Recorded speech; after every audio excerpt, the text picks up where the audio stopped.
Naam, assalamu alaikum wa rahmatullahi wa barakatuh. Karibu na ujambo tena ndani ya Al-Huda TV Burundi. Ni TV yako ya Kiislamu kwa nchi ya Burundi. Leo tumemulika hapa, tuchambue machache yaliyojiri hapa katika uwanja huu wa Komibu, hususan katika uwanja huu wa swala ya Idi. Ni Nyakabiga hapa Al-Huda TV Burundi. Kwa mara ya kwanza namna tulivyofika hapa, alhamdulillah, mazingira yake, namna gisi waandaaji waliweza kuhakikisha kwamba shughuli yote inakwenda katika level iliyokuwa kubwa, imebeba jina la msimu wa sita. Lakini wako watoto zetu ambao walikubali kuibeba Qur'ani katika nyuso zao, lakini jua lilikuwa ni likali hadi wao hawakuwa ndani ya tante, lakini walikuwa wako nje. Walivumilia jua namna livyo. Imenogeshwa mashindano haya ya Qur'ani nchini Burundi, namna Mheshimiwa Mufti wa Burundi alivyoweza kuingia. Ameingia kama mfalme, aliingia kwa heshima iliyokuwa kubwa. Hii inadhihirika kwamba waandaaji wa matukio haya wa mashindano ya Qur'ani walikuwa katika level iliyokuwa kubwa na nzuri zaidi.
Tukio lingine ambalo lilikuwa ni la pili lenye kufurahisha, nyuma yangu kama unavyoliona, hilo ni podium, majukwaa ambalo limeandaliwa leo kwa minajili ya kuweza kuheshimisha Qur'ani na kuweza kuonesha katika nchi yetu ya Burundi. Mambo yalikuwa ni hayo mazuri zaidi. Nende moja kwa moja kukuonesha huyu ambaye unayemwona hapo ndio msimamizi, anaitwa Sheikh Suleiman.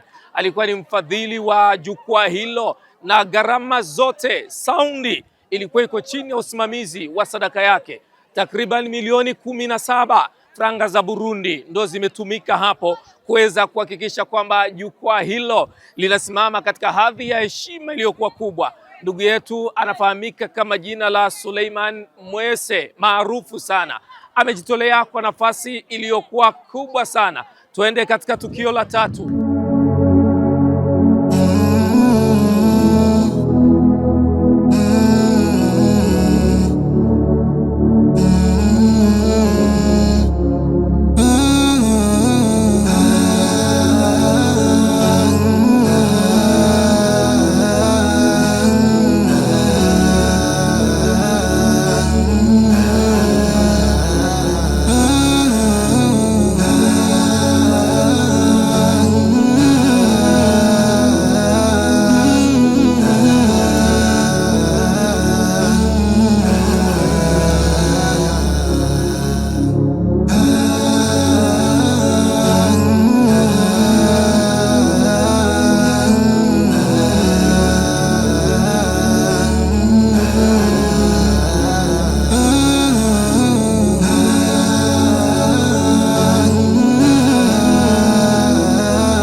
Sasa ndiyo tukio la tatu ambalo lilikuwa ni mdhamini mkubwa sana. Mama yetu huyu mke wa AGG, alhamdulillah, amehakikisha kwamba watu wasikae katika jua. Tante zote unazoziona hizi hapa ni nguvu kubwa ya sadaka yake, na inaonyesha wazi kwamba shughuli nzima ya mashindano haya ya Qur'ani msimu wa 6 wana wivu. Wewe umechangia nini? Huyu ni mmoja katika kina mama ambaye amejitahidi kadri na hali naye kuweza kuchangia kubwa kuliko milioni 15 ndio zilikuwa pesa taslim za mshindi wa kwanza, na aliyezikabidhiwa pesa hizi si mwingine ni kutoka Ngagara. Ametoka wa kwanza dada yetu huyu, wameshindana washindani hapa, lakini ni yeye pekee dada huyu wa kike, bado hajafikia miaka 20, lakini bado anaendelea kupambana. Qur'ani nzima yenye juzuu 30 ameibeba katika kichwa chake, yeye pamoja na familia yake. Mungu aendelee kumbarikia, lakini amenyanyuka na milioni 15. Mdhamini wa pesa hii, mdhamini aliyeikabidhi, mdhamini wa sadaka hii si mwingine ni kundi la Al-Istiqama chini ya kiongozi Hajat Kito pamoja na Hajat Aisha.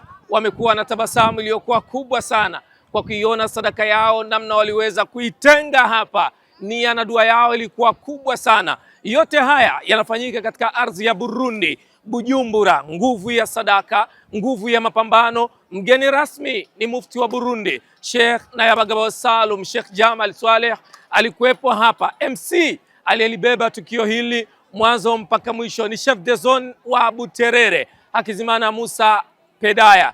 Ulikuwa pamoja nasi kupitia Al-Huda TV Burundi. Haya ndiyo matokeo ambayo yaliyotokea ya wadhamini ambao wamelibeba gurudumu lote hili ambalo unaloliona. Ni nguvu kubwa ya sadaka za watu tofauti tofauti, sawa na mazingira. Tumepaanza hapa pakiwa jua kali, lakini tunaelekea kumaliza hapa ni ukingoni. Tumeanza majira ya asubuhi saa 1 na hapa tunakuja kufunga majira ya saa 9. Qur'ani ndio iliyokuwa na nguruma hapa, nuru ya Qur'ani ndio ilikuwa hapa.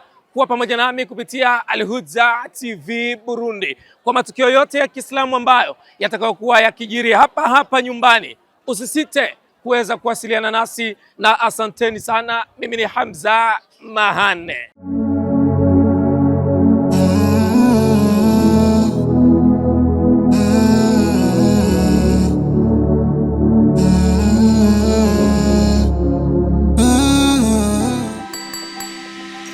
Al-Huda, mwongozo wa jamii.